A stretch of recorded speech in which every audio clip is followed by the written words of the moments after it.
Baik, terima kasih banyak Pak Ketua. Ya, yang pertama saya apresiasi pimpinan Komisi 3 yang menyiapkan waktu khusus untuk mengundang Mahkamah Agung khusus membahas soal-soal yang non-yudisial, tetapi sangat penting. Pentingnya itu tadi disampaikan dengan bahasa yang agak teatrikal oleh Pak Hinca Panjaitan. Kemandirian dulu, barulah keadilan. Penting, Pak. Saya rasa dalam maknanya. Tapi saya ragu apakah teman-teman nangkap maksudnya itu. Kemandirian dulu, lalu keadilan.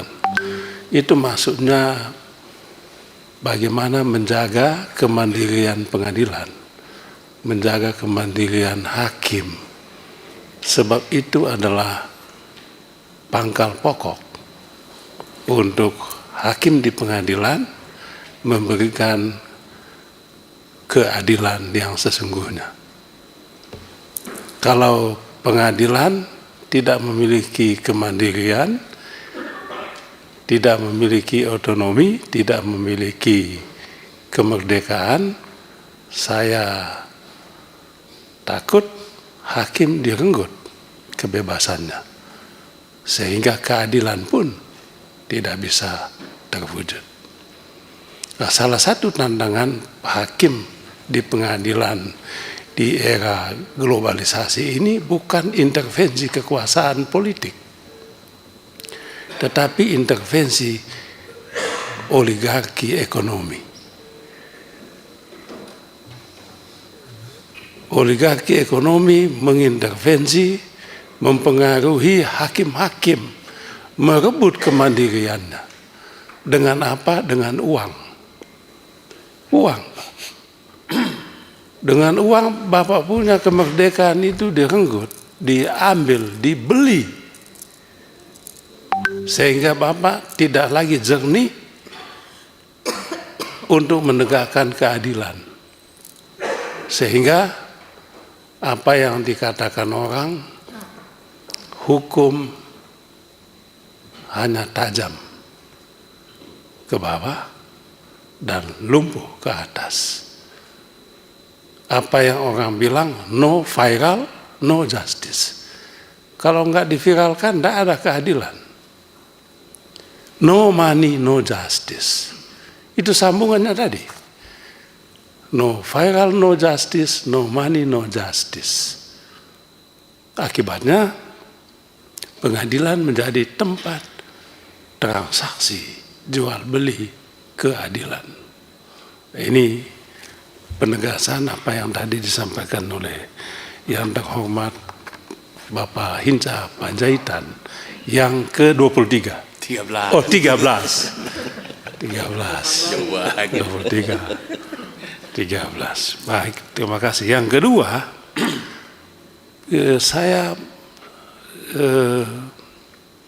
ingin sekali Pak Dirjen dan Pak Sekma ya, memberikan kami database. Apakah punya database mengenai putusan-putusan perkara di Mahkamah Agung yang telah memiliki kekuatan hukum tetap? Apakah punya? Kalau punya, pertanyaan berikutnya, apakah sudah dieksekusi semua? Berapa yang sudah dieksekusi? Berapa yang belum dieksekusi? Yang belum dieksekusi apa alasannya? Kami ingin tahu. Sebab kalau keadilan itu kalau hanya di atas kertas, itu bukan keadilan namanya. Kami barusan menangani eksekusi, Pak Dirjen, eksekusi. Orang datang sama kami, minta tolong bagaimana caranya mengeksekusi. Saya tanya, putusan kamu sudah berkekuatan hukum tetap? Sudah. Apa? Kasasi PK. PK Bapak. Berapa kali PK? 2 kali lagi PK. Lalu masalahnya apa? Aduh Bapak, eksekusi ini Pak susah sekali. Apa susahnya? Ternyata eksekusi itu mahal juga Pak Ketua. Mahal. Ada unmoneying lah, ada lagi sita jaminan lah, tetek bengek itu. Hitung mahal sekali. Kalau mahal begini, untuk apa kau perjuangkan?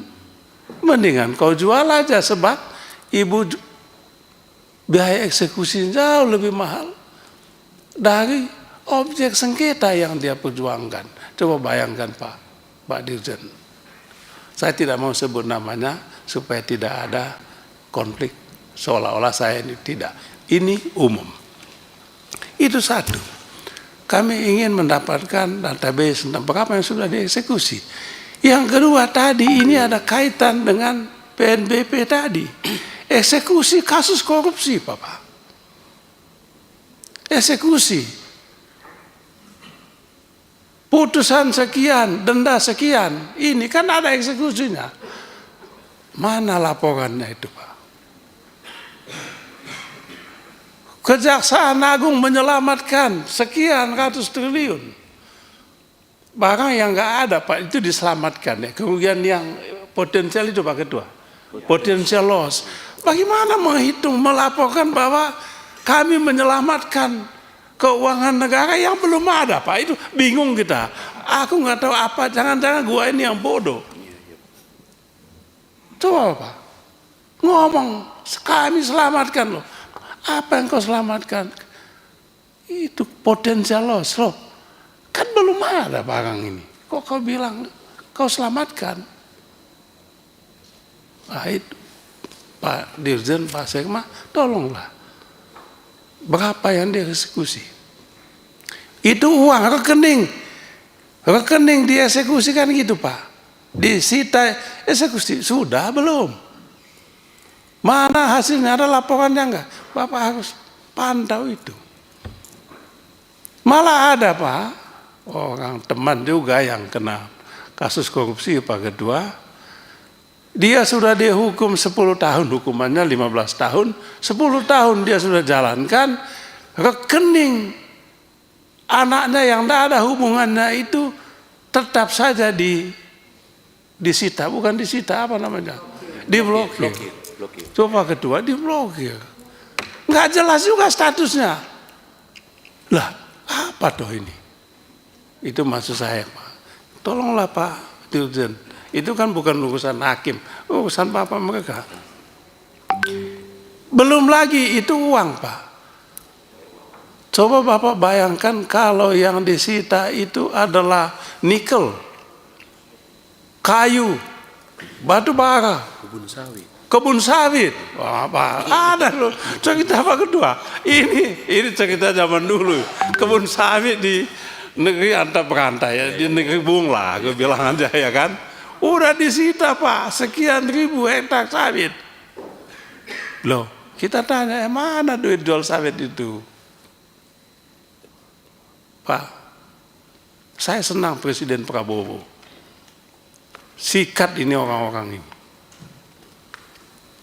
Sikat.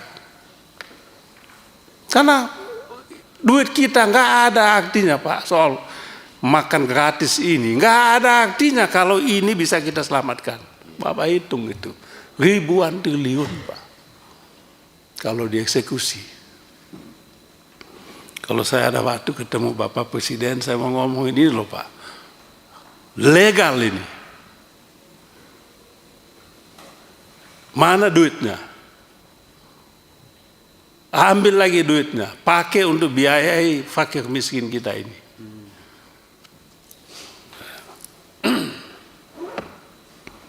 Kemudian yang ketiga Pak,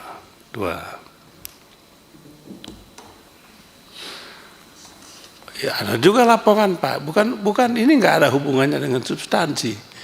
Putusan di Mahkamah Agung udah 6 bulan lalu, tapi berkasnya itu loh Pak. Kenapa sampai bertahun-tahun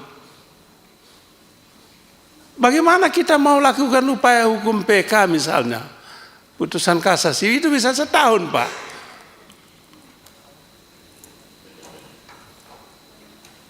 Mengapa lama sekali? Tadi saya senang cerita di IT tadi tuh, loh, tapi kok kalau ada itu kenapa masih ada kasus menunggu putusan berkasnya, Pak? Ada lagi, saya nggak enak cerita, Pak. Kan sekarang kan udah bisa dibaca ini kan, putusan menang, ya dikabulkan dan tidak. Minggu ini dikabulkan, minggu depan lain lagi. Lah, apa tuh ini, Pak? Minggu ini dikabulkan, tulisnya di situ, minggu depan kita lihat lagi, hilang dikabulkannya. Ditolak lah. Kenapa begitu? Katanya salah input. Wah, gimana tuh, Mas? Ini urusan Bapak, Pak Dirjen, urusan Pak Sekma. Itu cerita masa lampau, tapi masih masa lampau nggak lama-lama banget sih, belum lama ini.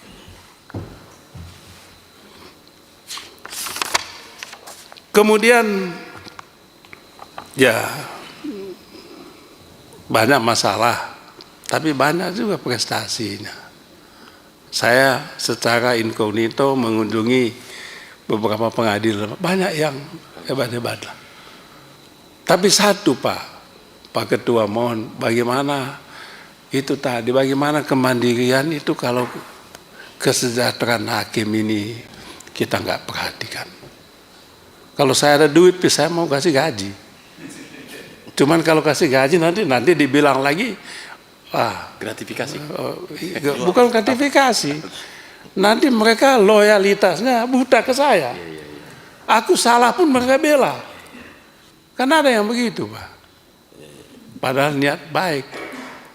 Jangan karena aku bantu, lalu Bapak bantu saya bela mati begitu. Salah saya korupsi bisa dibebaskan. Kan gitu, hanya karena saya bantu, yang nggak boleh begitu. Jadi sekali lagi, lanjutkan perjuangan teman-teman di Mahkamah Agung.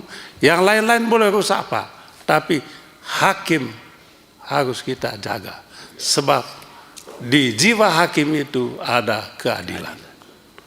Itu yang mau kita perjuangkan. Selamat berbuka puasa. Nanti malam ya kan? Karena saya mau jalan ini. Mudah-mudahan puasanya membawa hikmah. Saya hormat semua sama hakim ini, Pak. Luar biasa.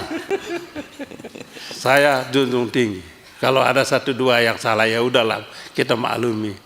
Di tempat saya, Pak Hakim itu naik ojek. Udah bilang, udah gila. Ojek, Pak. Gitu.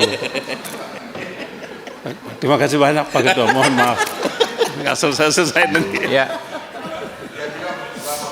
Terakhir.